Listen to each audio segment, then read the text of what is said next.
இயேசுவில் பிரியமான அன்பு மாதா தொலைக்காட்சி நேயர்களே, உங்கள் அனைவருக்கும் இனிய வணக்கம்.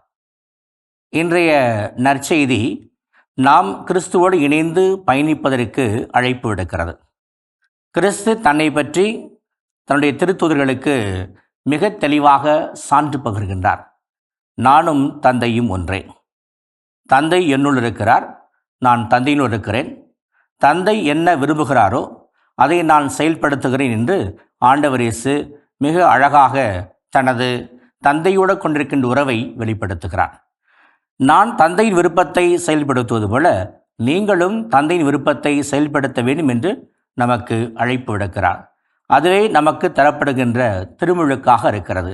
அதை தான் இன்று திருத்தூதர் பிலிப் அவர்களுடைய கேள்விகளுக்கு ஆண்டவர் இயேசு ஆணித்தரமாக நமக்கு சொல்லுகிறார். யாரெல்லாம் என்னை அறிந்திருக்கின்றார்களோ அவர்கள் தந்தையை அறிந்திருக்கின்றார்கள்.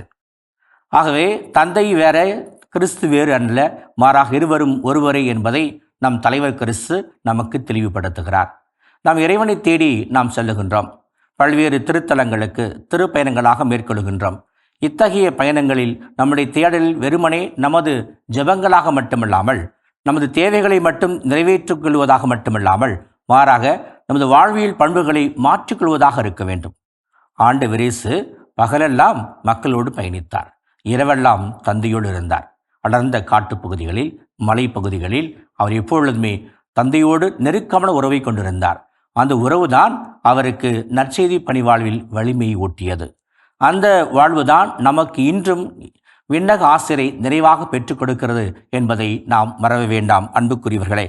ஆகவே தந்தை என்னுள் இருக்கிறார் என்பதை நீங்கள் நம்புகிறீர்கள், நானும் அவருக்குள் இருக்கிறேன் என்பதை நீங்கள் நம்ப வேண்டும். இவ்வாறு கூறுகின்ற பொழுது ஒரு மிகப்பெரிய ஒரு செய்தியை தருகிறார். யாரெல்லாம் என் பெயரால் நீங்கள் ஜெபிக்கின்றீர்களோ அவர்களுக்கு நான் இறை தந்தையிடமிருந்து நிறைய ஆசிரியை பெற்றுக் கொடுப்பேன் என்று கூறுகின்றார். அன்பு இறை மக்களே, ஒரு அழகான தருணம். ஆகவே நாம் பல்வேறு தேவைகளுக்காக ஜெபிக்கிறோம்.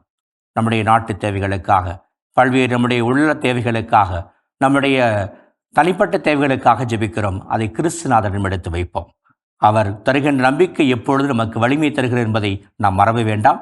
நிச்சயமாக அது நமக்கு ஒரு மிகுந்த பலத்தை தரும், ஒரு வெற்றியை தரும், மேலான மகிழ்ச்சியை தரும் என்பதை மறந்துவிட வேண்டாம். எவ்வாறு பிலிப்பு அத்தகைய ஒரு கேள்வியை தொடுத்தாரோ அதுபோல நாமும் நம்முடைய வாழ்வியல் மூலமாக நம்முடைய நாள்தோறும் செயல்படுகின்ற செயல்கள் வழியாக இறைவனிடம் நாம் எடுத்து வைக்கின்ற பொழுது அது உண்மையாகவே நிறைய ஆசிரியை பெற்றுக் கொடுக்கும் என்பதை மறக்க வேண்டாம். நமது ஜெபங்கள் வெறுமனே நமக்காக மட்டுமல்லாமல், நம் குடும்பத்திற்காக மட்டுமல்லாமல், நம்மை கடந்து வாழுகின்ற அனைத்து மக்களுக்காகவும், துன்பப்படுகின்ற மக்களுக்காக, யாரெல்லாம் நம் ஜெபங்கள் தேவைப்படுகின்றதோ அவர்களுக்கெல்லாம் நாம் ஜெபிக்கும் என்பதை இன்று நற்செய்தி நமக்கு கூறுகிறார். ஆண்டவர் கூறுகிறார், நாம் இவற்றின் வழியாக இறைவன் மாட்சி பெறுகிறார் என்பதை தெளிவுபடுத்துகிறார். ஆகவே இறைவனுக்கு தருகின்ற மாட்சி என்ன, இறைவனுக்கு தருகின்ற புகழ்ச்சி என்ன, இறைவனுக்கு தருகின்ற மகிழ்ச்சி என்ன, அது நம்முடைய வாழ்வில் வருகின்ற எத்தகைய செயல்பாடுகளையும் இறைவனுக்கு ஏற்ற விதத்தில் நாம் வெளிப்படுத்துகின்ற பொழுது அது நிச்சயமாக நமக்கு நிறைவையும் ஏற்றத்தையும் உயர்வையும் தரும் என்பதை நாம் ஒருபோதும் மறக்க வேண்டாம். கடவுள் நம்மோடு பயணிக்கிறார்.